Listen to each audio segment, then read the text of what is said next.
What's up everyone? John Renger from Techno Buffalo here with a full review for you of the Microsoft Surface Pro 3. It's Microsoft's third foray into creating the perfect tablet, laptop hybrid that they always envisioned with Windows 8.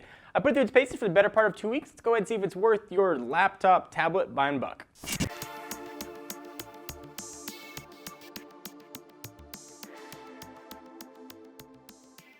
So let me give my disclaimers I do with all my reviews. I use this as my only computer and tablet at home, and I use it at the office as well as a secondary device, so I really spend some time with it to get a chance to know it.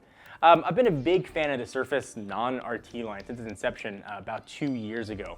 I really like what Microsoft is trying to do here.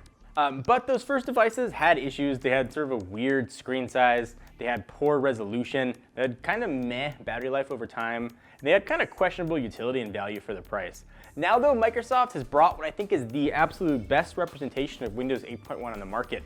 But is that good enough for you, and would I keep using this thing? So since it's a tablet, let's just start with this thing, the screen. I love the bigger size. It's now 12 inches and better than HD at 2160 by 1440, and it looks friggin' awesome. Pictures, video, games, everything looks ridiculous on it. When I went back and looked at the Surface Pro 2 just for comparison, it looked beyond last gen.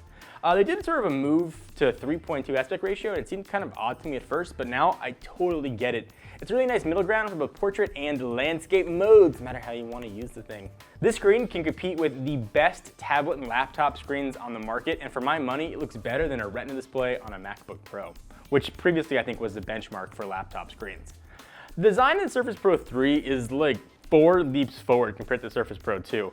It feels a lot like a thicker tablet, not sort of a thinned down, squishy computer.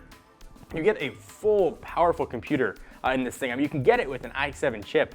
Although for the price, in my opinion, the i5 256 gig model that we've got right here is perfect. If you need more storage though, you can bump it up to 512 gigabytes to pick between 4 and 8. This guy here has 8 gigs of RAM. With those specs, you aren't really compromising that much, with a few caveats. The Microsoft engineers did some super crazy magic here, but they aren't wizards. The lack of a dedicated video card is understandable, but that does mean if you want to play games on better than low settings or do a lot of video editing, and most importantly exporting, this might not be the best choice. If that's not you though, then I think you'll dig this. Microsoft claims this is a one device fits all thing. It's a tablet, it's a laptop, it's kind of both, but never the complete package for either. So at home, I work a lot on my MacBook Pro, and I work with it on my lap. And like most laptops, it gets hot. So the Surface Pro 3 does get hot, but not on the back, so it's not gonna prevent you from having kids, since you've got it sort of up this way, and you've got the keyboard on your lap. The part that's getting hot isn't touching your skin at all, which is kind of nice. But in order to use this thing as a laptop, you need the $129 type cover, which really should just be included, since without it, you're left with kind of a neuter device. No offense to Lucy, who's looking at me over there. Typing is a really nice experience though, once you put those two together. And the second magnetic latch is a huge help. I can't overstate how big difference that makes. Also, speaking of big differences, the trackpad here is way better. If you used the trackpad in previous type covers, it was just a mess. This one actually works really well. They did though get rid of the left click and right click buttons, so if you're just clicking around and happen to be near the left or right corners, you're gonna get the left or right click action. It's kind of a small annoyance to get used to it, but be aware it's definitely going to happen. With that second hinge, the type on your lap is way more laptop-like, but not exactly there. While rigid, the keyboard still has some give, so when you're typing, it still kind of bends a little bit. You don't feel like you've got sort of a thick piece of metal right there, so keep that in mind. In order to work on your lap though, you're gonna get to use that pretty badass new friction hinge. Instead of 2 predetermined angles, you can pick where you want it to be. It's really nice and just works as advertised. The Surface Pen is a nice touch. We actually did a whole video on it. I'll put the link down below. It's the best pen experience I've ever used, but I still won't use it much. So despite what Microsoft wants, I'm still bringing a pad of paper to meetings. Microsoft claims about 9 hours of battery life, and actually that was pretty close. With brightness set at normal settings and using it just as a regular computer, I went 7 days without charging it. And all in, that was probably just shy about 7.5 hours.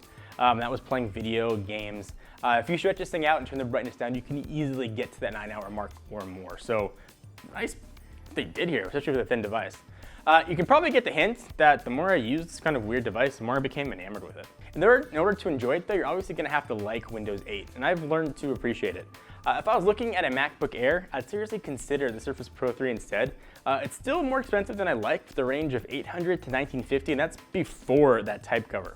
So this is hands down the best Windows 8.1 experience I have ever used, and I can wholeheartedly recommend this. In fact, I would buy this, which is the best endorsement I can really give to a product. It gets a very solid 9 on the Techno Buffalo score. If I'm thinking about an ideal world, which a 10 would have to be a perfect device, integrated video card would have been a really nice option, and this thing would have to be included. I mean, it's so silly that it's an extra cost. Put those two together, you've got a really solid device, capable of doing whatever you want to do. It's got USB ports, it's got output to 4K monitors, you can do anything you want, including expandable storage. This is an incredible device and one I've really enjoyed using, and I'm excited to keep using it well past this test. So what do you guys think? Do you agree, disagree? I'd love to hear your thoughts. Leave in the comments located right down below. Until next time, I'm John Rittinger from Techno Buffalo. Of course, check us out at technobuffalo.com. Till then, see you next video. Bye-bye. Thank you guys for watching. If you haven't yet, please subscribe. You'll be the first one to know whenever we upload new content. We've got new stuff coming every single day. We want to make sure you see what's new in the world of consumer electronics.